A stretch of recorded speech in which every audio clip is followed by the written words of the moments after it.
Dan, why don't you tell us why it's an exciting time for yourself and an exciting time for your band?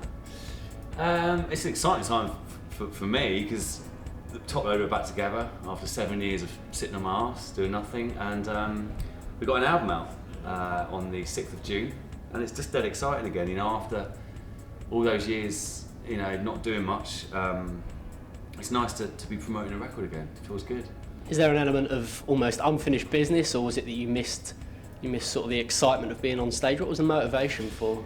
To be honest with you, the motivation to come back and get back together probably is a little bit of unfinished business. I don't think that we fully achieved what we're capable of, and I think we left the music industry in a way that we probably didn't need to. You know, it didn't feel quite right to finish the way it did. We were exhausted, we were knackered. Like, I know that sounds bad, and for people watching probably thinking, oh yeah, right, knackered, but we toured the world and we just didn't stop for like 3 years, and it probably did our heads in actually. And I think you start to forget how lucky you are actually to be able to do such an amazing thing.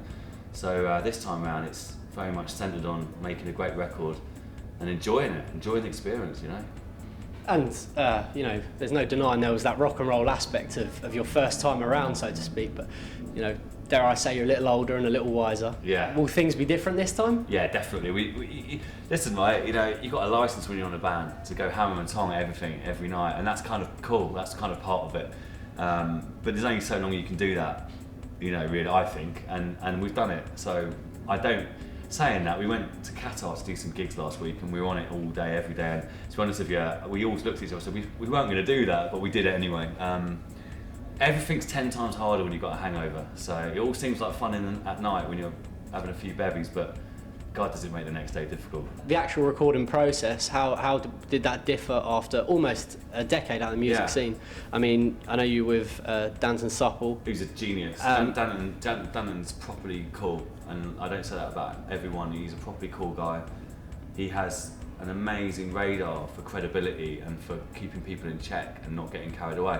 As a guitar player, every now and again I might pull out a few of the old rock cliches on the guitar, and he stamped it out of me. You know, he's like, no, we don't scratch the plectrum down the fretboard in 2011. I'm like, really? Does that not? Hard taskmaster. You know, or do the doom, doom and all that. You know, he's like, no, none of that. And he's a great guy, and he's a nice guy to have around. He's good fun as well. But our working attitude towards the album was like nothing we've ever experienced before. We focused, we worked, we did 12-hour to 14-hour days, and we put every heart and soul into it actually. And the new label, I mean, you're no longer with Sony, so did that give you, you know, maybe some added creative control? Or? Yeah, I mean, to be honest with you, Sony are Sony. They got a lot of cash, but they also like to steer their shit, and so they should. If they're going to spend £2 million on a project, they probably want to have a say in it. Whereas this time around, yeah, we're very much more in control of our own destiny and our own music, and I think that's reflective. Achilles Heel was a song we recorded on our own devices, and I think that's where we're at. That's where our heart lies, you know. Dancing in the Moonlight was very much a Toploader meets Sony project, you know. So it probably tells you what you need to know, really. And the album name Only Human was it not from? Does that sound apologetic? It's not supposed to be. There's a song, a title track, is actually a song on the album called Only Human, and personally it's my favourite, and it's a song that was written straight after we split as a band, and it's actually, I don't know if I should say this, but it's about Sony and saying like, we're not all machines, we have a soul, so don't hurt us, basically, and it's about saying, don't push us in directions we don't necessarily want to go in.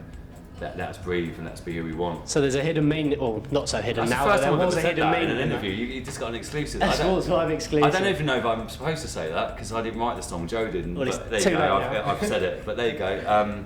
That's why it's called Only Human. It means a lot to us. I think that song means a lot to us as a band, and it's. I'm not whinging and saying like, oh, Sony bullied us and all that, because that's not true. We could make our own decisions, but it's so much more refreshing when a band can just do what they want. It means if you, I was going to swear. It means if you, then it's your own fault. At least this time now, if people don't like it, it's because we didn't do a very good job. It's not because someone pushed us in a direction we didn't want to go in.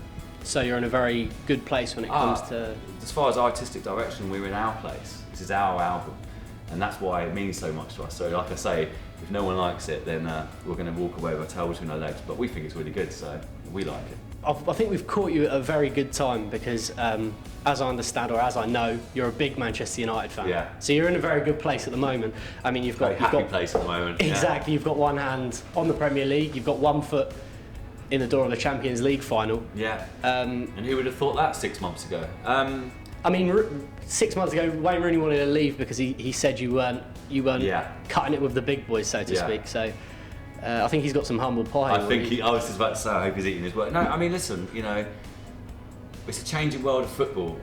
With Chelsea spending the way they do, with City spending the way they do, and to a certain extent, even Real Madrid the way they spent last summer.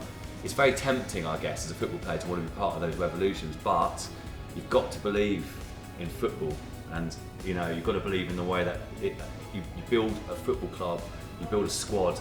You don't just build 11 players. And you've got to believe in Sir Alex Ferguson. I guess. Look at Hernandez. I mean, come on. I mean, probably the buy of the season. Up to about 3 months ago, everyone was saying it's Van der Vaart, but I would imagine by the end of the season, everyone would be saying he was the buy of the season. So, you know, £6 million, or you can go and buy Torres, £50 million.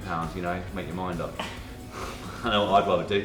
But you know, it is difficult. As a United player, I felt last summer we needed to buy a creative midfield player, and we didn't. And I think that's one thing we have lacked this season. So hopefully they'll sort that out in the summer. I like seeing those balls being sprayed around. It's probably the most exciting aspect for me of football, really. Do you get to play much? Do you see yourself you as want to see me play? No. No, I've resigned to being in a pub chair watching it on TV. Thanks very much. No, we as a band, we're a bit of a rough and ready.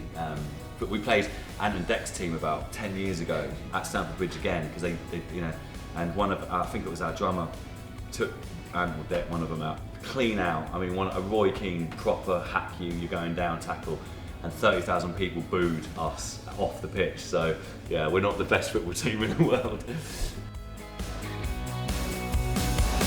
Excellent. Thank you very much.